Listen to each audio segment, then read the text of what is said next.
morning class 8. That day I explained method of sowing. Today I will explain how to improve the soil fertility. For soil fertility, soil means है मिट्टी, मिट्टी की का उपजाऊपन हम कैसे improve करते हैं. All the plants depend on soil for receiving essential nutrients. All the plants depend on soil for receiving essential nutrients. जितने भी पौधे हैं वो पौधे वो मिट्टी पर डिपेंड रहते हैं कि उनको क्योंकि मिट्टी से ही उनको पर्याप्त मात्रा में न्यूट्रिशनल वैल्यू प्राप्त होती है. The nutritional requirement varies from crop to crop. अलग अलग फसलों में अलग अलग तरह के पोषक तत्वों की आवश्यकता होती है. A particular crop will require the same type of nutrients.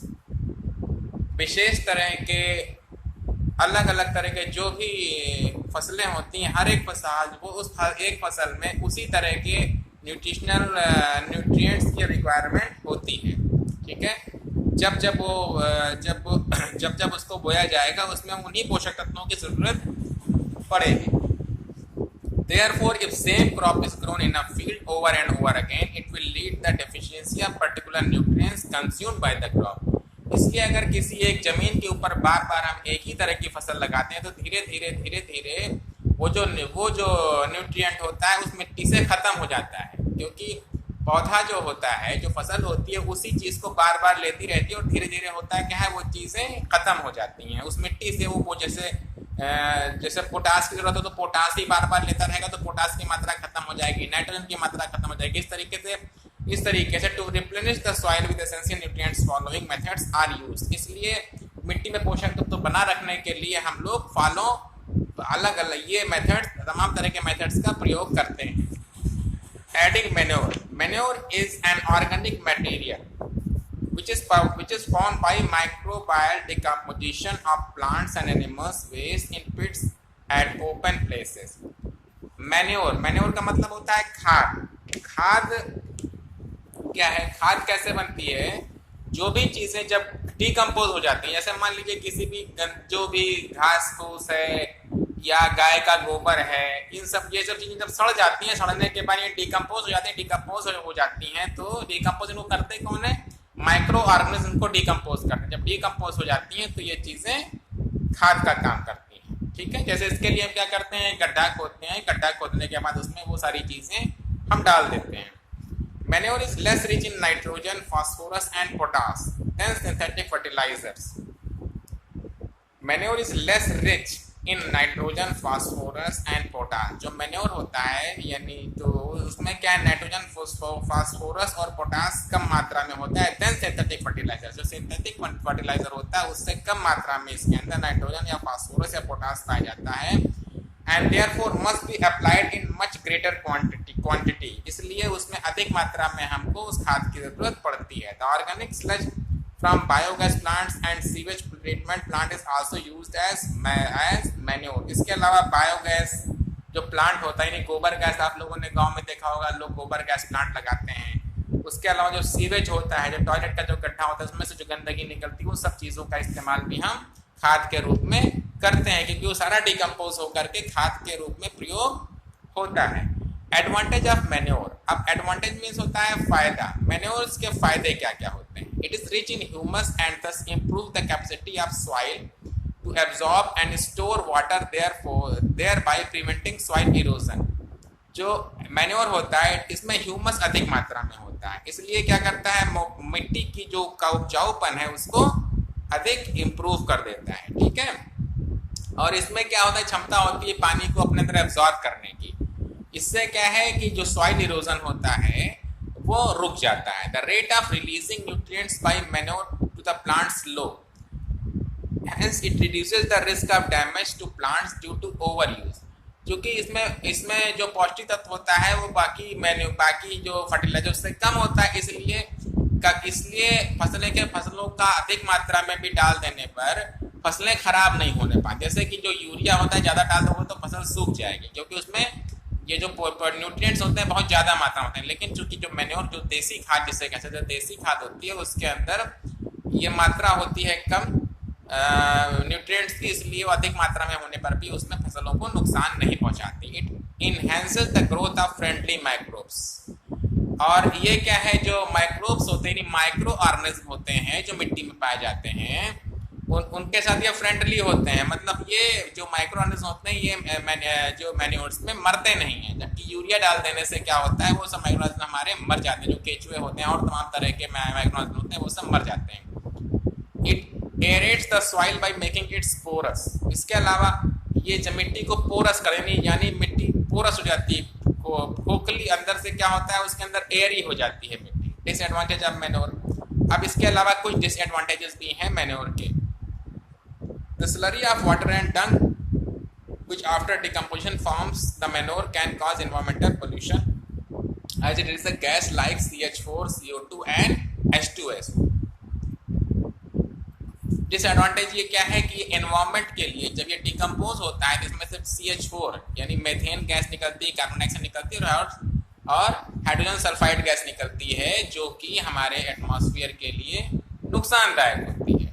Since it is not soluble in water, so it is not easily absorbed by the roots of the plants. दूसरी चीज यह है कि पानी में घुलनशील नहीं होती, इसलिए जल्दी पौधे भी इसको बहुत आसानी से अपने अंदर एब्जॉर्ब नहीं कर पाते हैं।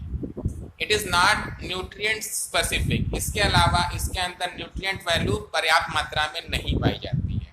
It is bulky and has difficult to store and transport. ये बहुत ही बल्कि होती है, मतलब ज़्यादा मात्रा में जब इसको डाला, इसलिए इसको आप एक जगह पर बहुत अधिक मात्रा में आप स्टोर भी नहीं कर सकते हो। Adding fertilisers. फर्टिलाइजर का मतलब होता है जो आपका केमिकल खाद होती है।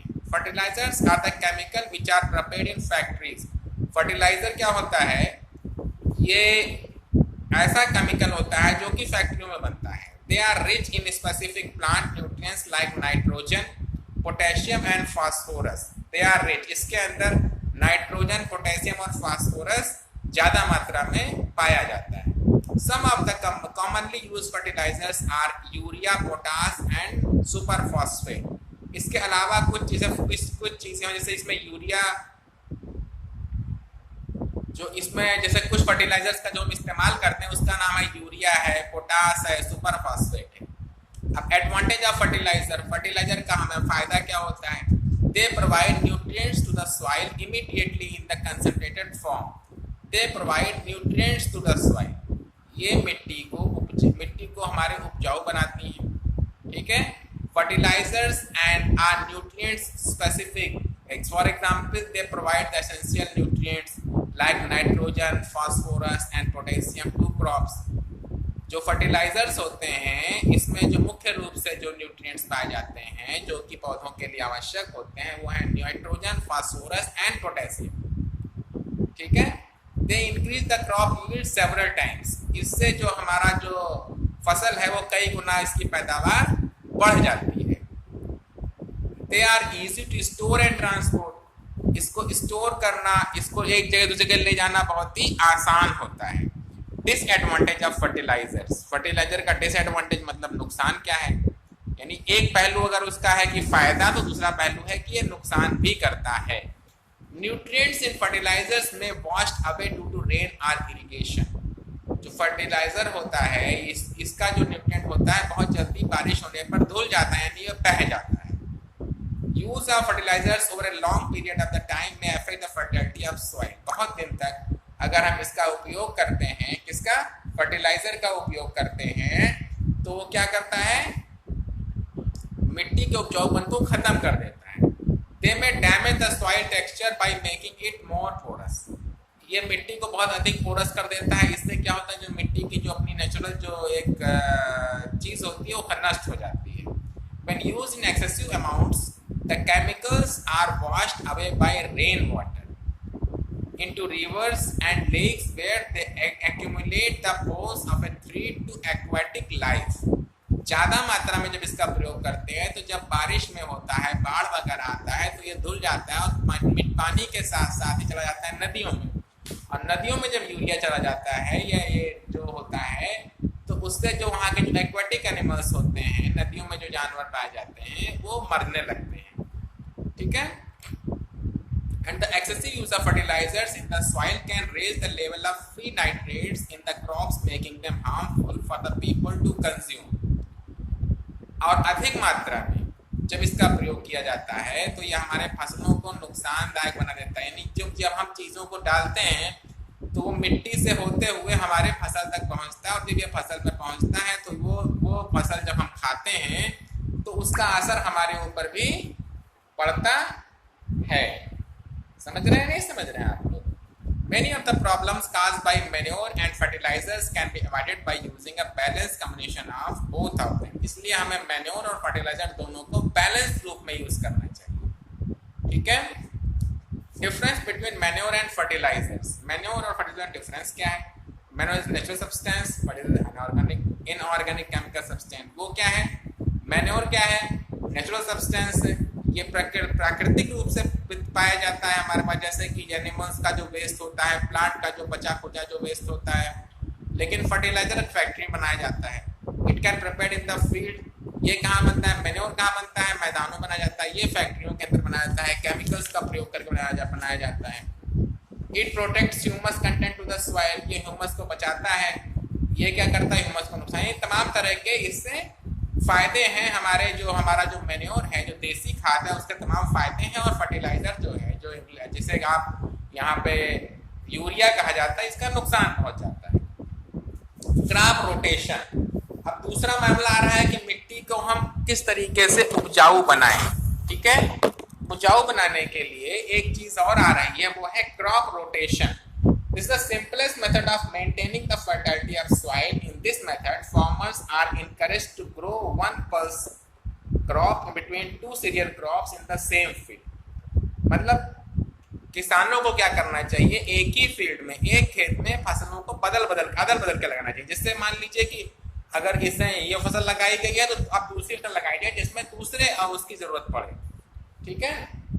For example, if one season wheat is grown in field and next season it legumes are grown in the same field, then the fertility of the soil can be maintained. जैसे अगर एक बार आपने गेहूं बोया तो दूसरी बार उसके अंदर कोई दाल बो दी, यानी लेग्यूमिनेसी। इसमें क्या होता है? जो दालें होती हैं उसका जो जड़ होता है उसके अंदर वो नाइट्रोजन कलेक्ट करती हैं। तो नाइट्रोजन कलेक्ट, तो गेहूं ने क्या किया? नाइट्रोजन ले लिया। तो जब दाल आई तो दाल ने जब नाइट्रोजन दोबारा से दे दिया तो उसके अंदर जो पर्याप्त मात्रा में जो उसका आपका जो पोषक तत्व है वो मेंटेन रहता है। Leguminous are pod-bearing plants such as peas, soya beans, and big beans can fix atmospheric nitrogen in the soil as rhizobium bacteria are present in the root nodules of these plants that convert nitrogen from the air into nitrates, a form of plant roots can absorb. इसके अंदर क्या है? मैंने बताया ना अभी कि जो इसमें एटमॉस्फेयर से नाइट्रोजन लेता है और राइजोबियम बैक्टीरिया नाम का बैक्टीरिया पाया जाता है इसकी जड़ों में, वो इसको एब्जॉर्ब करके मिट्टी के अंदर उसे मिला देता है। इसलिए इसके अंदर जो है जो भी मात्रा कमी होती है वो मात्रा दोबारा से नाइट्रोजन की मात्रा भरपूर हो जाती है। So if a cereal crops and legumes are alternately grown on the same plot of a land, then the soil can be replenished without adding any fertilisers to it. यानी अब अगर हम एक बार कोई भी धान गेहूं जैसी फसल लगाएं तो दोबारा उसमें हम कोई ना कोई दाल वाली फसल लगा दें, जिससे कि फिर हमको अगर इस तरह से हम खेती करेंगे तो हमें ज़रूरत बहुत ही कम मात्रा में पड़ेगी, फर्टिलाइजर की रिक्वायरमेंट हमको नहीं रहेगी। Following sometimes soil become barren if crops are grown continuously, so to replenish nutrient it is left uncultivated for one crop season so that it can retain its nutrients and fertility. This process is called as following. एक process से continue काफी दिन तक अगर आप खेत की जुताई करते रहिए, बुआई करते रहिए तो जमीन बंजर हो जाती है। उसका एक तरीका यह भी है कि एक दो सीजन तक उसको हम खाली छोड़ दें तो जमीन अपने आप अपने अंदर की जो उपजाऊपन होता है उसको दोबारा से मेंटेन कर लेती है। उसके बाद आ रहा है इरिगेशन। इरिगेशन का मतलब होता है सिंचाई। For regular growth and development crops need water. ठीक है? Quantity of water required by a plant depends upon the type of crop. Watering crops plant is called irrigation. मतलब जो पानी की मात्रा पर्याप्त मात्रा में अगर पौधों को नहीं मिलेगी तो पौधों का ग्रोथ अच्छे से नहीं होगा, उसी को हम इरिगेशन कहते हैं। The major source of water is rainfall. However, amount of rain varies and does not always supply the right amount of water at the right time. Therefore, farmers should have an alternative source of water near their fields like tube wells, rivers, lakes and ponds which deliver water through canals. बारिश सिंचाई का एकमात्र स्रोत होता है बारिश, लेकिन बारिश समय पर न होने की वजह से किसान लोगों को पानी की सिंचाई की जरूरत पड़ती है। जैसे ट्यूबवेल सिंचाई करते हैं, इस तरीके से अपने फसल के अनुसार तालाब है, नदियां हैं।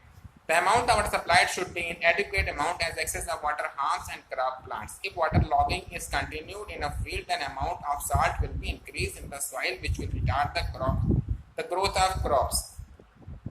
पानी की मात्रा भी एक सीमित मात्रा में जितनी रिक्वायरमेंट होती है पौधे को उतनी सिंचाई करने की। ज्यादा पानी जब आप सिंचाई कर दोगे तो पौधे क्या होते हैं, उससे गल जाते हैं, खराब हो जाते हैं। Traditional method of irrigation, traditional method जो हमारा जो है पुराना तरीका है सिंचाई का। In traditional method of irrigation water is drawn from wells, ponds और लेक्स बाय ह्यूमंस और cattle. Moat, chain pump, dhekli and rahat और some traditional method of irrigation. जो पुराने मेथड हैं उसमें क्या होता है, कुएं से या तालाब से या नदियों से पानी चाहिए होती है जानवरों के द्वारा, उसे कहते हैं पंप, चेन पंप कहते हैं, ढेकली कहते हैं, रहट कहते हैं। ये सब चीजें पुराने हैं। तो मॉडर्न टेक्नोलॉजी क्या है? Nowadays water is lifted from the source with the help of pumps. These pumps run on diesel, biogas, electricity or solar energy. आजकल क्या है, तमाम तरह के वाटर पंप आ गए हैं जो डीजल से चलते हैं, बिजली से चलते हैं, सोलर से चलते हैं। ठीक है, तो ये two such methods are given ahead. यहाँ दो चीजें, स्प्रिंकलर सिस्टम दिया। स्प्रिंकलर का मतलब क्या होता है, जैसे अभी आपके यहाँ पे स्प्रिंकलर सिंचाई नहीं होती है, यहाँ पे अधिकतर लोग सिंचाई किससे करते हैं, पंपिंग सेट से करते हैं। उसमें क्या होता है, पानी मोटर चला दिया और पानी चल रहा है। लेकिन sprinkler, this method is similar to the falling rain. It is more effective on the uneven lands where water is available in lesser quantity. जहाँ पानी की मात्रा कम होती है, वहां पर हम स्प्रिंकलर सिस्टम कहते हैं। इसमें क्या होता है, जगह जगह फव्वारे लगा दिए जाते हैं। पूरे खेत के अंदर पाइप बिछा करके जगह जगह ऐसे फव्वारे खड़े होते हैं। उसमें आगे पाइप खड़े करते हैं, वहीं फव्वारा लगा, उसमें ऐसे जब पानी आता है तो ऐसे घूमता रहता है, ऐसे गोल गोल घूमेगा और पूरे खेत में जैसे लगता है बारिश हो रही है, उसे सिंचाई करता है। इसमें पानी की रिक्वायरमेंट कम होती है। Some pipes having rotating nozzles on the top are joint vertically, बता रहा है वही चीज। हॉरिजॉन्टल पाइप और regular intervals with water droplets fall to the ground like rain drops and irrigate the entire soil surface is an economical method for the crops grown in sandy soil. ठीक है। Drip system, drip irrigation is also known as trickled irrigation. When a field is irrigated, only a small part of the water used is actually taken up by the plant and rest is lost of evaporation. But in this method, water is made available only to a small area of the soil around the roots of the plants with the help of plastic tubes buried in the ground. Since the water drips slowly on the soil surface close to the roots, the loss of water by evaporation is considerably reduced. Drip system से क्या होता है, वो खेत में जमीन नीचे pipe डाल देते हैं और पानी वहीं पर डाल देते, पानी यहाँ पर। इससे क्या है कि उसमें उतना ही पानी निकल जितना पानी की रिक्वायरमेंट आपके पौधों को होती है। अभी क्या है, यहाँ पे सिंचाई करते हैं, पानी उठा करके भर देते हैं, पूरा खेत भरा रहता है। उसमें क्या होता है, आधा यूज हो रहा है, आधा क्या 1/3 यूज होता है और 2/3 पानी इवेपोरेट होकर के बाहर चला जाता है। तो उससे क्या होता है, हमारा पानी का नुकसान होता है और प्लस हमारा डीजल या इलेक्ट्रिक जो भी है उसका भी नुकसान होता है। Advantage of drip system: the drip system is better manager of water in which the drip slowly penetrates the soil and saves water. The drip can be focused exactly where they need to go. Fungal diseases are less likely to grow in soil that is not saturated. The ground is not soaked and there is less likelihood of soil erosion in this slow release of water. इसमें advantage, पहली बात तो पानी की मात्रा बहुत कम इस्तेमाल होती है। दूसरी चीज ये है कि ड्रिप जो होता है वो स्ट्रेट उसके जड़ में जाता है। ठीक है, इससे फंगल इन्फेक्शन, पानी भरे होने से क्या होता है, उसमें काई लग जाती है, मात्रा फंगल इन्फेक्शन होते हैं, वो सब चीजों से मुक्ति मिली रहती है। दूसरी चीज क्या है, जो ground is not soaked and there is less likelihood of soil erosion in this slow release of water. इससे क्या होता है, पानी कम मात्रा में जाता है, इसलिए इसमें सॉइल इरोजन होने की मात्रा भी कम होती है। Okay, now I close the today's lecture because